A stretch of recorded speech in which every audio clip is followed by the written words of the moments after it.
मैं हूं आफाक अहमद और आप देख रहे हैं न्यूज़ एनएसओ इंडिया। एशिया की सबसे बड़ी झुग्गी झोपड़ी धारावी का रीडेवलपमेंट अडानी को सौंप दिया गया है। महाराष्ट्र सरकार ने मंगलवार 29 नवंबर 2022 को देश की सबसे मशहूर धारावी का रीडेवलपमेंट प्रोजेक्ट 3 कंपनियों में से अडानी एंड ग्रुप को दे दिया है। इसी पर बात करने के लिए हमारे साथ धारावी शिवसेना के वरिष्ठ नेता और माजी आमदार श्री बाबूराव माने जी मौजूद हैं। उनसे बात करते हैं कि सर, धारावी का जो मामला है, आखिर अडानी ग्रुप को ही ये क्यों दिया गया? किसी और को भी दे दिया जाता था। एक खेल खेला गया कि 3 कंपनियों को साथ में लाया गया, लेकिन तीनों कंपनियों में सबसे ज़्यादा बोली अडानी जी की लगाई गई और उनको ही दिया गया, क्योंकि सरकार बीजेपी की है और ये चाहती कि उन्हीं के मित्र जो हैं इस हर खेल में रहें। बिल्कुल ये सही बात है। इसमें जरूर कोई काला कांडी हो गया है। इसके पहले भी सिंकले कंपनी ने यह धारावी का टेंडर पूरी तरह से भरा था, डिपॉजिट भरा था, कानूनी तौर पर उनकी बोली मंजूर हो चुकी थी। उनको केवल वर्क ऑर्डर देने का ही काम बाकी था। इतने में कोई चक्कर चला, क्या हो गया मालूम नहीं, दिल्ली से अडानी आकर धारावी में घुस गया। अभी हमें पूरा भरोसा है कि इसमें जरूर कुछ न कुछ गड़बड़ी हो चुकी है, क्योंकि पहले तो कोर्ट में मामला है। दुबई का कंपनी था, दुबई की कंपनी एक बार उन्होंने कानूनी तौर पर सारे कागजात पूरे करने के बाद, सही डिपॉजिट भरने के बाद, उनकी बोली मंजूर होने के बाद भी उन्हें वर्क ऑर्डर नहीं दिया गया। सर, एक बात और कही जा रही धारावी में कि लोग ये कह रहे हैं कि इस तरह से बीजेपी जिस तरह पूरे देश में हर चीज को बेच रही है, धारावी को भी बेच दिया गया, ऐसा लोग इल्जाम लगा। बिल्कुल, जो बोली लगाई थी उस बोली में 600 एकड़ जमीन वाली धारावी को सरकार ने अडानी को बेच दिया है। केवल 56,000 फैमिली का वो लोग डेवलप कर रहे हैं। 1,15,000 फैमिली धारावी में आज है। जो कटआउट लाइन है, कट ऑफ लाइन जो है सरकार की, 2011 तक के सारे झोपड़े को ऑथोराइज सरकार ने कर दिया है। और वो सारे झोपड़े की गिनती होने के बाद 1,15,000 लोग धारावी में फैमिली बसी है, और उनको सबको मुफ्त में घर देना जरूरी है। बाला साहब ठाकरे जी ने मुफ्त में घर देने की योजना को जब साकार किया, मंजूर किया, तब 2011 के सारे लोगों को घर मिलना चाहिए। वो सरकार ने भी ये मान्य किया है। और अब केवल 56,000 लोगों को, परिवार को वो लोग अगर घर देने वाले हैं, तो केवल 200 एकड़ में धारावी के सारे लोगों को एक कोने में घुसार देने का। यही सवाल है कि जब ये सिर्फ 56,000 परिवारों को देंगे घर, वापस से बसाएंगे, इनका कहना है, तो बाकी के लोग कहाँ जाएंगे? बाकी की जो जमीन बचेगी उसका क्या होगा? क्या वो सारा मालिकाना हक अडानी को जाएगा? बिल्कुल इसी तरह का इसी तरह का एक गेम ये सरकार खेल रही है। इसमें धारावी वालों का जरा भी हित नहीं है। मुद्दा यह है कि 200 एकड़ यानी 200 एकड़ जमीन में पूरी धारावी को घुसार देने का, और फिर 400 एकड़ जमीन अडानी के जेब में डाल देने का, यही सरकार का इरादा है। और इसके अंदर धारावी वालों का बहुत बड़ा नुकसान होने वाला है। ये धारावी का विकास नहीं है, ये अडानी का विकास होने वाला है। सर, जब ये 56,000 जो परिवार होंगे, इनको भी जो घर मिलेगा, इसके अंदर धारावी में कई गोडाउन है, कारखाने हैं, उनको कमर्शियल पोजीशन पे जो है जो जगह मिलने वाली है, जो उनके गोदाम 100 हजार मीटर के हैं, उनको 500 ही मिलने वाला है। इसको भी लेकर एक गेम खेलेगा कि जिनकी बड़ी जमीन थी उनको भी छोटा मिलेगा, ज्यादा चाहिए तो पैसे अलग से देने होंगे। अरे लेकिन उनके बड़े जगह है, उनके पास उतने जगह का लाइसेंस है, वो लोग कॉरपोरेशन को उसका टैक्स भरते हैं, गवर्नमेंट का पूरा भाड़ा भरते हैं। ऐसी अवस्था में उनको उनका इतना बड़ा जगह लेकर उनको अगर 200, 300, 400 फुट का जगह देंगे तो उनका कारोबार कैसे चलेगा? उनका बरसों से मेहनत करके उन्होंने जो धंधा खड़ा किया है वो कैसे आगे बढ़ेगा? तो वो सारे गोडाउन वाले को मुंबई के बाहर भगा देने का, सारे गोडाउन वाले को मुंबई के बाहर कहीं लंबा भगा देने का और वो सारा जगह ताबे में लेने का ये सरकार का इरादा है। सर, रीडेवलपमेंट ऑफिसर ने यह भी तक कहा है कि धारावी को बीकेसी जैसा बनाएंगे, यानी यहां पर एक बहुत बड़ी मार्केट बनेगी और उस मार्केट का शायद ये पूरा एडवेंचर, पूरा फायदा अडानी जी को जाने वाला है, क्योंकि यहां से मेट्रो शुरू होगी, टी जंक्शन से मेट्रो शुरू होगी, वो पूरी चीजों को क्लीन कर वहां पे एक मार्केट बसाएंगे। पूरी तरह से ये चीज जब चलेगी तो उसका कितना फायदा पहुंचेगा अडानी को? देखिए, इसमें फायदा ही फायदा अडानी का है और नुकसान ही नुकसान धारावी वालों का है। तो इसके खिलाफ में हम लोग सारे लोग जगह जगह में मीटिंग चालू करना शुरू कर दिया है, लोगों को जगाना चालू कर दिया है। और इस तरह का विकास, धारावी के विकास के नाम पर अगर हमें धारावी के बाहर भगाने का इनका इरादा है और ये सारी जमीन को हासिल करने का इरादा है तो ये उनका गेम हम चलने नहीं देंगे। हम लोगों ने मीटिंग चालू किया है जगह जगह पर, और हम लोग क्या कर सकते हैं ये सरकार को हमने इसके पहले भी बताया है। सर, लोग ये भी उंगली उठा रहे हैं कि 2.5 साल आपकी सरकार थी, शिवसेना की सरकार थी, लेकिन आपने कुछ नहीं किया, ना धारावी के विकास के बारे में सोचा और ना ही रीडेवलपमेंट के बारे में सोचा, जबकि आप कर सकते थे। क्योंकि पिछली जो कंपनियां थी, जो विदेशी 3 कंपनियां थी, उन एक कंपनियों में से एक का जो है बजट पूरा पास हो गया था, उसको आप आगे बढ़ा सकते थे। देखिए, आपका पूरा गलतफहमी हो चुका है। अभी ये लोगों ने कुछ नहीं किया है, जो हम लोगों ने खिचड़ी पका के रखा है ना, वो अभी बांटने का ये लोग काम कर रहे हैं।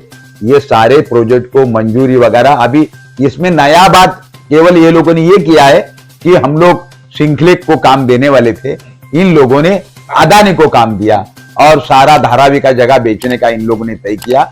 लेकिन धारावी का विकास करने के लिए हमने जो प्रयास किया है, शिवसेना पार्टी ने, उद्धव साहब ने जो प्रयास किया है, वो किसी ने भी किया नहीं है। जो हम लोगों ने पूरा सैंक्शन, पूरा मंजूरी, पूरा सब पका के रखा खिचड़ी, वो खिचड़ी ये लोग खा रहे हैं। और अभी ये खिचड़ी वो लोग वो अडानी को खिला रहे हैं। ये धारावी वालों के लिए ये फायदे का बात नहीं है और इसके लिए हम लोग ये संघर्ष कर रहे हैं। हम लोग विकास के खिलाफ में नहीं है, धारावी वालों को विश्वास में लेकर, धारावी वालों को सोच समझकर, उनका दुख, उनका दर्द को सोच समझकर, आज धारावी में जो 5000 छोटा बड़ा धंधा है धारावी में, वो सारा धारावी में बसना चाहिए, वो इंडस्ट्रियल हब धारावी में होना चाहिए। ये सारी बात को लेकर हम लोगों ने विकास करने का सोचा है और उसी तरह का हमारा प्लान है। लेकिन अभी अडानी क्या कर रहा है, कैसा बदलाव कर रहा है, कुछ पता नहीं है। धारावी में कम से कम 30-40 मस्जिद है, 200-250 मंदिर है, उसका क्या करने वाले हैं? वो जगह वही पर उनको लोगों को लगने वाला है। ऐसी अवस्था में ये लोग कैसा इंडस्ट्रियल हब का क्या करेंगे? धारावी में हम लोग को अच्छा मैदान चाहिए, अच्छा हॉस्पिटल चाहिए, अच्छा स्कूल चाहिए, अच्छा कॉलेज चाहिए, अच्छा फायर स्टेशन चाहिए, अच्छा पुलिस स्टेशन चाहिए। परिवार होगा ही नहीं तो किनको इसकी जरूरत पड़ेगी? स्कूल की जरूरत किसको पड़ेगी? क्या मंदिर की जरूरत किसको पड़ेगी? मस्जिद की? सबको तो यहां से भगा देंगे। नहीं, भगाने के लिए हम नहीं देने वाले। इसके लिए जो भी कुछ करना पड़ेगा, हम रोड के ऊपर उतर कर लड़ने वाले हैं। और हम लड़ते कैसा है इसके पहले हमने बता दिया है। हम लोगों ने, सारे लोगों ने मिलकर, सारे धारावी के जाति के धर्म के सारे लोगों ने इकट्ठा आकर हम लोगों ने धारावी बंद किया था। जब धारावी बंद किया था तो बीड़ी भी नहीं मिली थी, दूध भी नहीं मिला था। यहां से लेके वो बीकेसी तक 3 लाख लोगों का तगड़ा मोर्चा हम लोगों ने निकाला था। यहां सीएम के गाड़ी को भी हम लोगों ने घूमने नहीं दिया था। तो हम लोग क्या कर सकते हैं वो सरकार को पूरी तरह से मालूम है।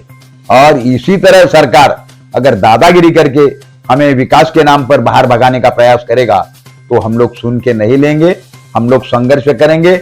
भले इसमें हमारी जान भी जाएगी तब भी चलेगा, लेकिन हम लोग पीछे नहीं हटने वाले।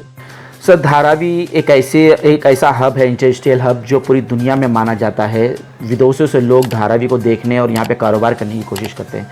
तो जो करोड़ों रुपया साल का देने वाला धारावी जब ये टूट कर बिखर जाएगा तो यहाँ के जो परिवार हैं, जो मजदूर हैं, जो दूसरे प्रांत से आए हुए लोग हैं, उनका क्या हाल, उनका क्या होगा? नहीं, उनका अगर देखिए, हम लोग इस समय चुप रहेंगे तो उनका वो हालत होने वाला है, लेकिन वो सारे लोगों को साथ में लेके हम लोग धारावी में सरकार के खिलाफ में मजबूत भिड़न के साथ लड़ने वाले हैं, बड़ा संघर्ष करने वाले हैं, तगड़ा संघर्ष करेंगे। और धारावी के लोगों को जब तक विश्वास में लेकर ये विकास का काम शुरू नहीं होता है तब तक हम लड़ते रहेंगे, ये आपको मेरा वादा है। सर, जिस तरह बहुत जगह पे हुआ है कि जो काम कंपनियों को नहीं आता वो कंपनियों को दे दी जाती, तो मैं जानना चाहूँगा आपसे कि अडानी को क्या डेवलपमेंट का अनुभव है, वो किस तरह से करेंगे, खुद करेंगे या किसी और बिल्डर को इसमें इन्वॉल्व कर देंगे? अडानी को इस डेवलपमेंट का कोई अनुभव नहीं है, ना उसकी कोई कंस्ट्रक्शन कंपनी नहीं है, लेकिन कमीशन लेवल के ऊपर अन्य कंपनियां वो धारावी में लाके खड़ा करेगा, अपना कमीशन निकालेगा और हमें हवा में छोड़ देगा। तो ऐसे में शिवसेना पार्टी जो है वो क्या करना चाहे, क्या करेगी? इस अवस्था में शिवसेना पार्टी मजबूत भिड़न के साथ इस सरकार के खिलाफ में, अदानी के खिलाफ में हम लोग लड़ेंगे। जब तक धारावी के लास्ट के आदमी को मकान नहीं मिलता है और वो भी धारावी में नहीं मिलता है, तब तक हमारा संघर्ष जारी रहेगा। जरा भी हम हटने वाले नहीं है। पूरी शिवसेना पार्टी, केवल धारावी की नहीं, पूरे मुंबई के शिवसेना के लोगों को हम धारावी में उतारेंगे।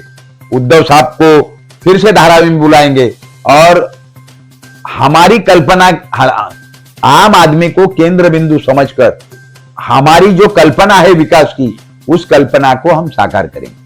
सर, यही 2-3 ऐसी पार्टियां हैं जिनके ऊपर धारावी वासियों की नज़र टिकी हुई है कि उद्धव साहब कुछ बोल देंगे, राज साहब कुछ बोल देंगे, कांग्रेस कुछ कर लेगी, जिससे, क्योंकि धारावी बहुत सी संगठनें हैं, बहुत सारे बिजनेस एसोसिएशन हैं, क्या उनसे भी कोई बात हुई है, उनके साथ कोई मीटिंग हुई है आपकी? सबके साथ अभी मीटिंग होने वाला है। मीटिंग का सिलसिला शुरू हो चुका है। उद्धव साहब के साथ उस दिन मीटिंग हो गई। उद्धव साहब ने धारावी के इस सब्जेक्ट के साथ जैसा अपना तय हुआ है, जैसा अपने पहले जितना स्क्वायर फुट का घर अपने को चाहिए, उस संघर्ष को लेकर अपन इतना बड़ा माहौल खड़ा किया है, वो सारे संघर्ष के साथ मैं हूं, मैं धारावी वालों के साथ में हूं। इस तरह की बात उद्धव जी ने स्पष्ट रूप से हमारे शिवसेना पार्टी के सारे कार्यकर्ताओं से 2-3 दिन के पहले ही कहा है। तो हम लोग, उद्धव जी हमारे साथ में, सारे शिवसेना के पदाधिकारी साथ में है, और मुंबई के जो पार्टी हमारे साथ में आएगी, वंचित बहुजन आघाड़ी है, राष्ट्रवादी कांग्रेस है, हम सारे लोग इकट्ठा मिलकर ये धारावी के विकास को और आम आदमी को राहत देने का हम जरूर प्रयास करेंगे। सर, कल 29 तारीख को ये तमाम ब्यौरा जो है वो अडानी को सौंप दिया गया। ये ऐलान कर दिया गया कि अब ये डेवलपमेंट धारावी का अडानी करेगी, लेकिन किसी भी पार्टी की तरफ से कोई पत्रिका नहीं आई है, कोई जवाब नहीं आया, किसी ने कोई तरह की उंगली नहीं उठाई। नहीं, बहुत सारे लोग अडानी के खिलाफ में आज दिन भर धारावी में बात कर रहे हैं। बहुत सारे चैनल वाले भी धारावी में आए थे, उनके साथ भी बात हो चुकी है। सुबह से लेके शाम तक अभी आपसे बात मैं कर रहा हूं, तब तक कम से कम 15-20 चैनल वालों ने हमारी मुलाकात ले ली है, और सारे चैनल वाले मेरे पास आए थे, उनसे मेरी बात हो चुकी है। अभी वो लोगों ने बताना चाहिए। अडानी का तो टीवी चैनल के ऊपर भी बड़ा दबाव है, सरकार के ऊपर भी बड़ा दबाव रहेगा, और धारावी वालों को विकास के नाम पर बाहर भगाने का ये सारा षड्यंत्र है, लेकिन ये षड्यंत्र को हम चलने नहीं देने वाले। आखिर देश में ये दो ही क्यों बिजनेसमैन जो घूम रहे हैं, अडानी और अंबानी ही क्यों चल रहे हैं, इन्हीं को क्यों सारी चीजें दी जाए? मोदी साहब के दोस्त है। मोदी साहब के दोस्त रहने के कारण हर जगह पर ये चाय बेचते बेचते अब देश बेचने का भी काम मोदी साहब ने चालू कर दिया है। उसके कारण ये सब हो रहा है। किस तरह से देखते हैं आने वाले दिनों को, आप अपनी नजरों से कैसे देखते हैं? हम लोग सारे जनता को साथ में लेकर इस परिस्थिति को बदलेंगे। संघर्ष के जरिए विकास का मुद्दा हम लोग हमेशा उठाते रहेंगे और विकास धारावी के लोगों को विश्वास में लेकर जब होगा तभी हम इस विकास को ग्रीन सिग्नल देंगे, अन्यथा नहीं। सर, आने वाले दिनों में बीएमसी के चुनाव भी हैं, इसको लेकर क्या किस तरह से, अगर शिवसेना के हाथ से बीएमसी गई तो शायद धारावी का सपना भी चला जाएगा। देखिए, कोई भी हालत में मुंबई शहर शिवसेना के ताबे से जाएगा नहीं, क्योंकि मुंबई करों को मालूम है शिवसेना पार्टी हमेशा गली गली में सारे जाति के सारे धर्म के लोगों के लिए काम कर रही है। और ये लोगों ने अभी बड़ी धूमधाम करके ये लोगों ने अभी जो धारावी का विकास का जो मुद्दा लाया है वो बीएमसी के इलेक्शन के मौके के ऊपर ही लाया है। इसमें धारावी का विकास ये उनके मन में नहीं है, धारावी के 400-500 एकड़ जमीन के ऊपर ही अदानी साहब का नजर है और उसके कारण ये सरकार की नजर है, उसके कारण ये मुद्दा इलेक्शन के मौके के ऊपर लाया है। हमें मालूम है ये हमारा विकास नहीं है, ये अदानी साहब का विकास इसमें होने वाला है। क्या रणनीति होगी आने वाले चुनाव में और इस रीडेवलपमेंट में शिवसेना का? देखो, इलेक्शन आने के बाद हमें रणनीति करने की कोई जरूरत नहीं है। क्या आम साल का 12 महीना शिवसेना पार्टी जनता के साथ, जनता के लिए काम करती है, जनता के साथ रहती है, जनता के सुख दुख और दर्द को समझती है। इसके लिए हर पार्टी को इलेक्शन आने के बाद बहुत सारी पार्टियां तैयारी करती है, लेकिन हम इलेक्शन आने के बाद कोई तैयारी नहीं करते हैं। हम लोग जनता का काम हमेशा करते रहते हैं, इसके कारण कोई भी इलेक्शन रहने दो। अभी जो अंधेरे का इलेक्शन हो गया, आपने देखा नतीजा, क्या नतीजा आया। वैसा हर इलेक्शन में शिवसेना जीतने वाली है, क्योंकि शिवसेना के साथ जनता है, साथ ही सारे जाति धर्म के लोग शिवसेना के साथ में है। इसके लिए कोई अलग रणनीति की जरूरत नहीं है। जनता के साथ जो हम हमेशा रहते हैं, जनता हमारे साथ इलेक्शन में रहने वाली है। धारावी वासियों को क्या संदेश देना चाहेंगे? धारावी वालों को यही संदेश हम देना चाहते हैं कि विकास के नाम पर अपने को लूटने के लिए कोई लुटेरे आ गए हैं, उनसे सावधानी बरतना और उनके काम के ऊपर ध्यान रखना, और उल्टा सीधा कुछ हो रहा है, होने वाला है, तो उसके खिलाफ में मजबूत भिड़ंग के साथ खड़ा रहना, यह संदेश मैं धारावी वालों को दूंगा। रीडेवलपमेंट के नाम पर धारावी में अडानियन ग्रुप का कब्जा होने वाला है, ऐसा लोग कह रहे हैं। तो आइए हम भी देखेंगे आने वाले दिनों में, और जनता भी देखेगी कि किस तरह से धारावी का डेवलपमेंट होता है, विकास होता है, या धारावी का सर्वनाश होता है। आज तक के लिए इतना ही। देश विदेश की खबरों के लिए देखते रहे न्यूज़ NSO इंडिया।